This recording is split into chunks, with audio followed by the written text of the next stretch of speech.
It's our intention. Our intention is everything. Nothing happens on this planet without it. Not one single thing has ever been accomplished without intention. I don't want to be an icon. I want to be an idea. You know, I want to represent an idea. I want to represent possibilities. I want to represent magic, right? That you're in a universe and 2 + 2 = 4. 2 + 2 only equals 4 if you accept that 2 + 2 = 4. 2 + 2 is going to be what I want it to be. You know, and there's a redemptive power that making a choice has, you know, rather than feeling like you're at effect to all the things that are happening. Make a choice. Like, you just decide what it's going to be, who you're going to be, how you're going to do it. Just decide. And then from that point, the universe is going to get out your way. It's like, it's water. It wants to move and go around stuff, you know. So for me, I want to represent possibilities. I want to represent the idea that you really can make what you want. One of my favorite books is The Alchemist, Paulo Coelho. And that's just, I just believe that. I believe that I can create whatever I want to create. If I can put my head on it right, study it, learn the patterns, and, you know, it's hard to put into words, some real metaphysical, esoteric nonsense, but I feel very strongly that we are who we choose to be. Throughout history, new scientific developments got some Christians to go into a tizzy. And when we talk about the law of attraction, there are virtually some born-again Christians who say that's of the devil, and you can't believe in that. So let me put this in perspective. For those of you who are Christians, for those of you who have different religious beliefs, and wonder if the law of attraction is a conflict. First, it is not a conflict. It is science. It doesn't conflict with any spiritual or religious belief at all. It complements it. If you are a Christian, and I'll speak specifically to the Christians because all the letters have come in from Christians. So if you are a Christian and you have concerns about the law of attraction, let me ask you a couple questions. As a Christian, do you believe in the law of gravity? Now think about it. It's the law of gravity. Do you have any problem with the law of gravity? No.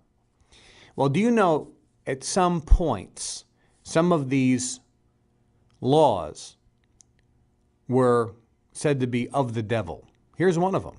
As a Christian, do you have any problem with the law of lift? You know, the law that makes an airplane fly? Think about it.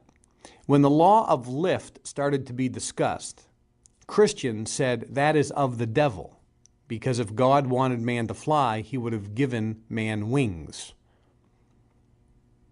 Think about it.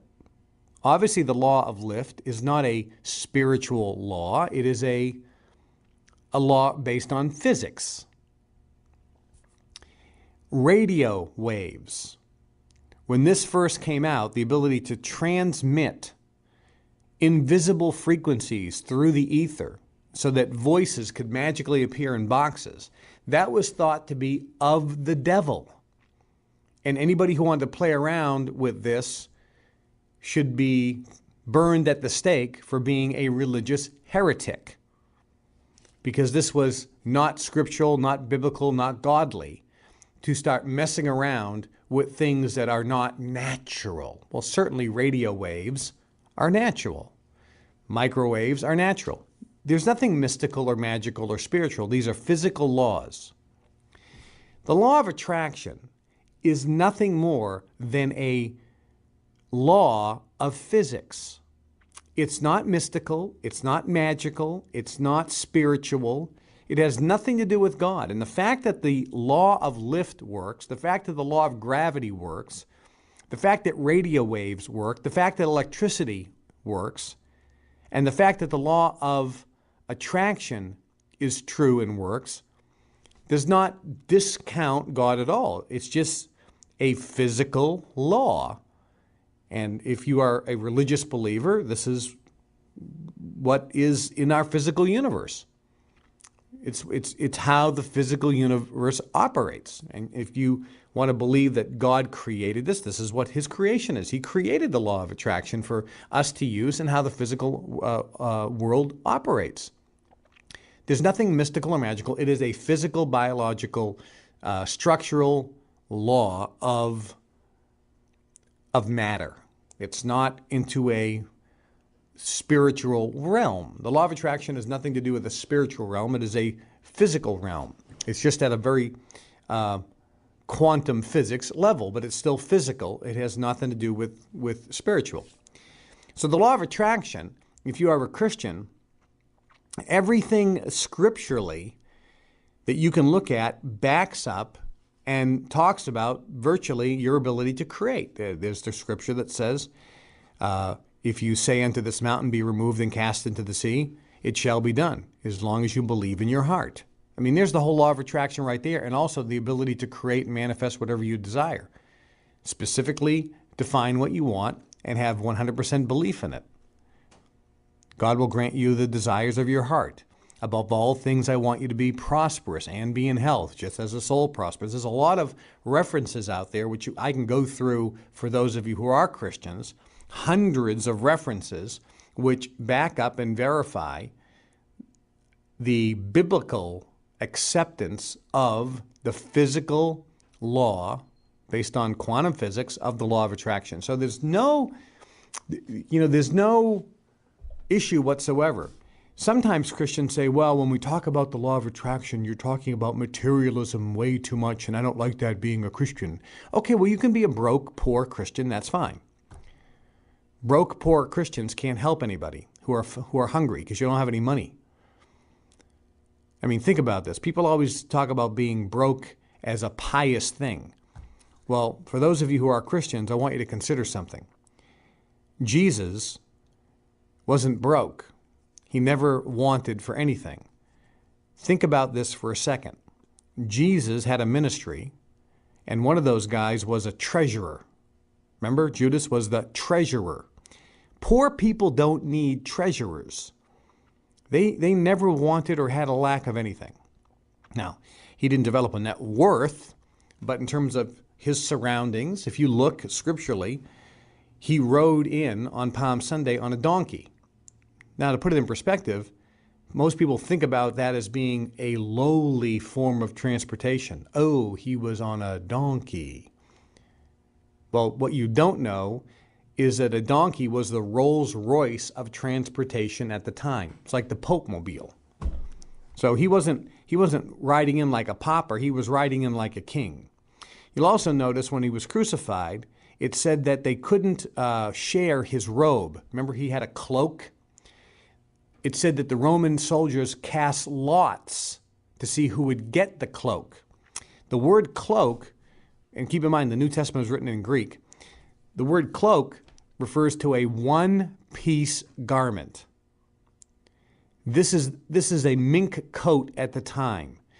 A one-piece garment, a cloak. Nobody had that. It was too expensive. So here Jesus, our poor Jesus, our pauper, was riding in on Palm Sunday in a Rolls Royce, the donkey, and wearing the most expensive piece of clothing at the time, a one-piece cloak, which couldn't be shared because it was a one-piece garment and had to be cast for lot. So the point is,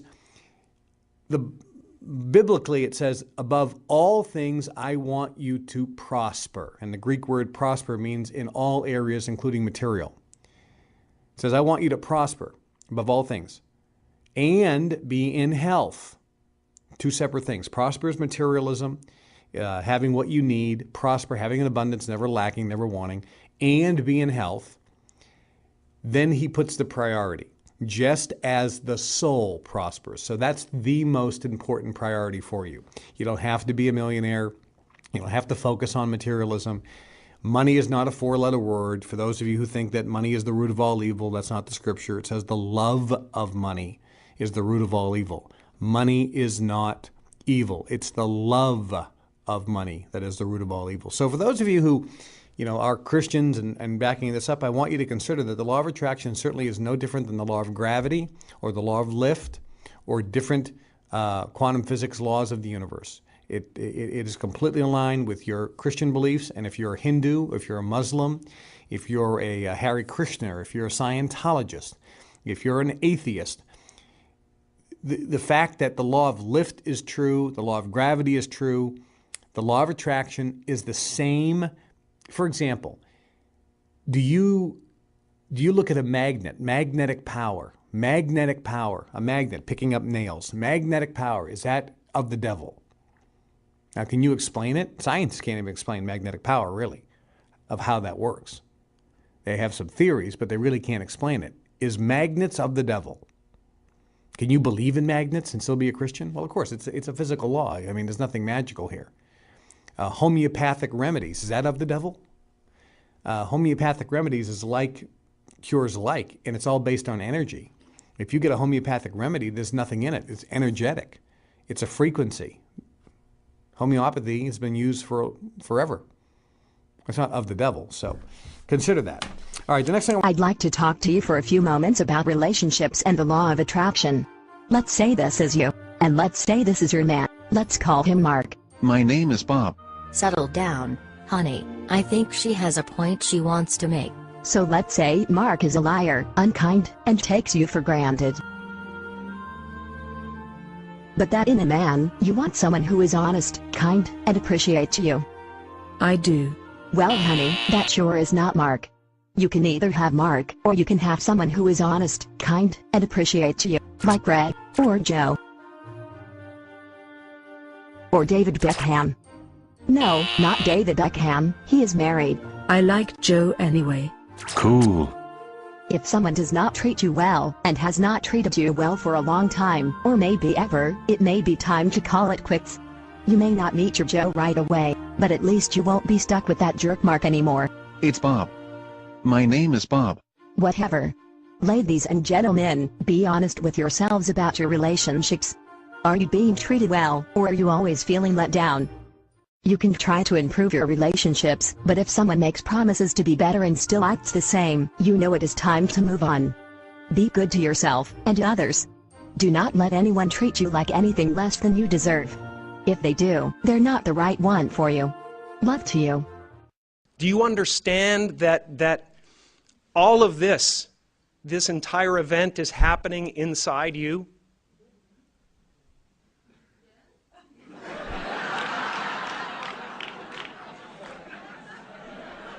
Well, just try to feel it for a second, because it's a trip, man.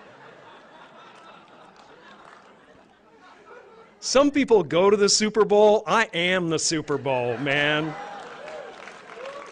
I swear. My friends are all going, did you see that play? That was great. I'm like, yeah, but the energy coming out of me right now, man, is unbelievable. I'm just sitting there. I'm the stadium. I'm the vendors outside. I'm the crack dealer on the corner. I'm everything, man. There's no end to it, and it's so much fun. It's so much fun. So I hope you can feel that, and I hope you understand that you are one of the creators of this evening, that your intentions and your desires created this evening as well. And then I hope you are able to ask yourself, why did I get such a crappy seat? And be okay with it. I mean, you're in the last row, in the last seat. And yet you created this.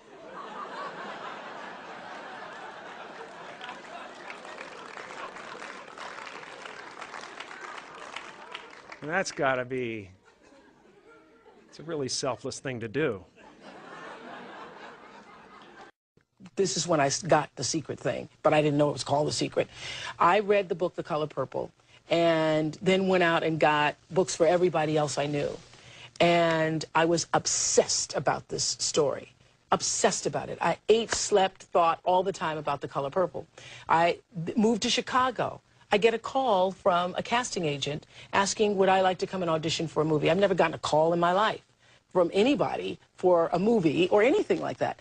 And I say, is it The Color Purple? And he says, no, it's a movie called Moonsong. And I go, well, I've been praying for The Color Purple. And I go to the audition, and of course it was The Color Purple. I audition. I don't hear anything for months. And I go to this fat farm, and I think it's because I'm fat, because I was about 212 pounds at the time. And I think I didn't get the call back because I'm so fat.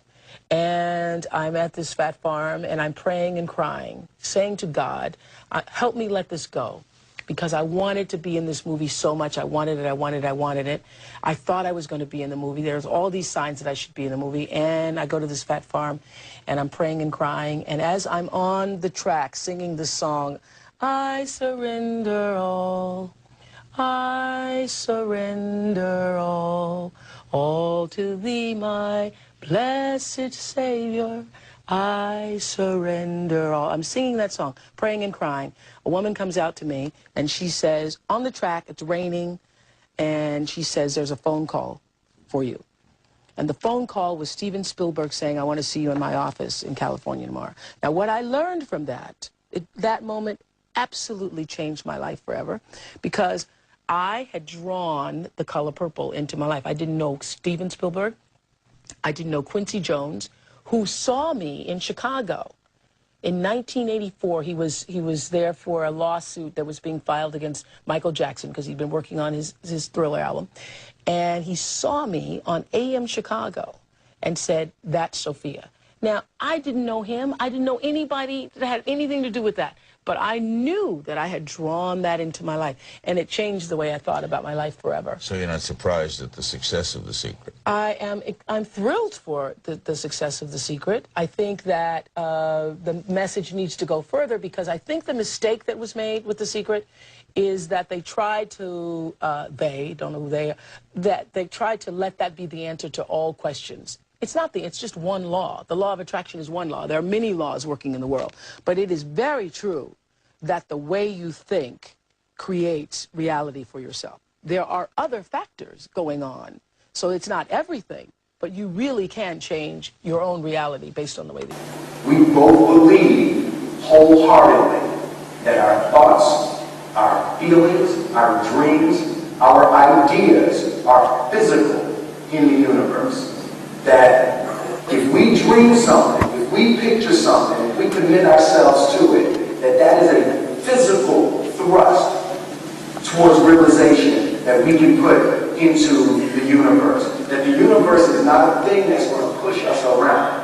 That the world and people and situations are not something that are going to push us around. That we are going to bend the universe and command and demand that the universe become what we want it to be. This leads naturally to wonder, are people affecting the world of reality that they see? You betcha they are. Every single one of us affects the reality that we see, even if we try to hide from that and play victim. We all are doing it. Just tell me where you are. Good. But hurry with it, please, because these models are giving me a headache. 10 minutes.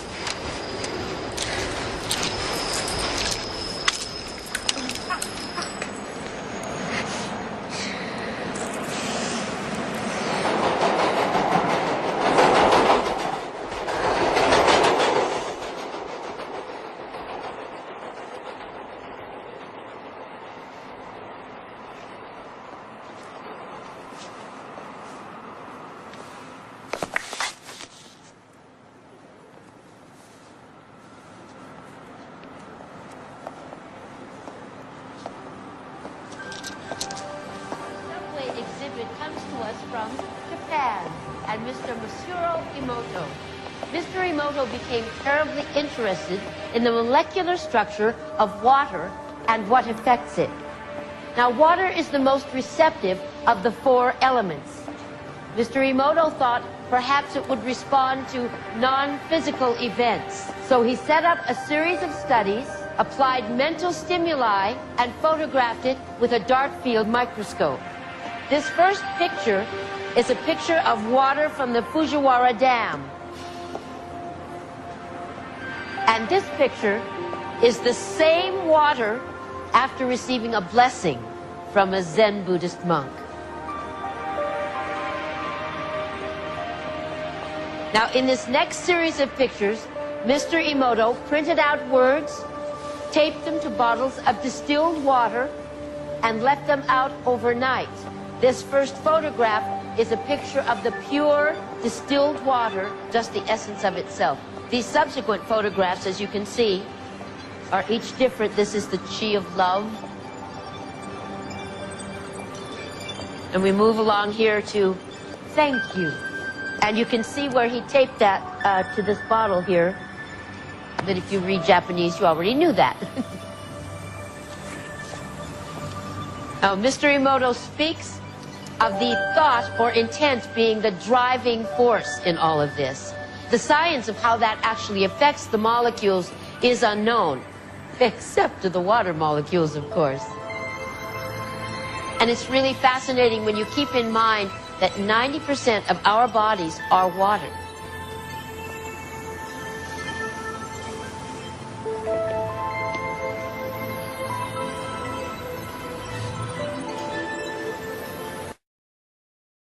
Makes you wonder, doesn't it? If thoughts can do that to water, imagine what our thoughts can do to us.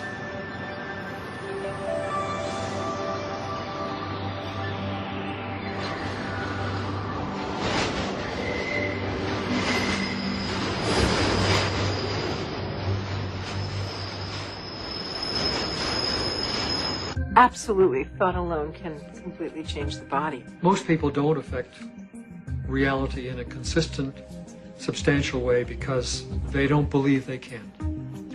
They write an intention and then they erase it because they think that's silly. I mean, I can't do that. And then they write it again and then they erase it. So time average, it's a very small effect. And it really comes down to the fact that they believe. Hi, Kevin. Great to talk to you. What I want to ask about is you have talked about people being able to change your frequency at which you vibrate.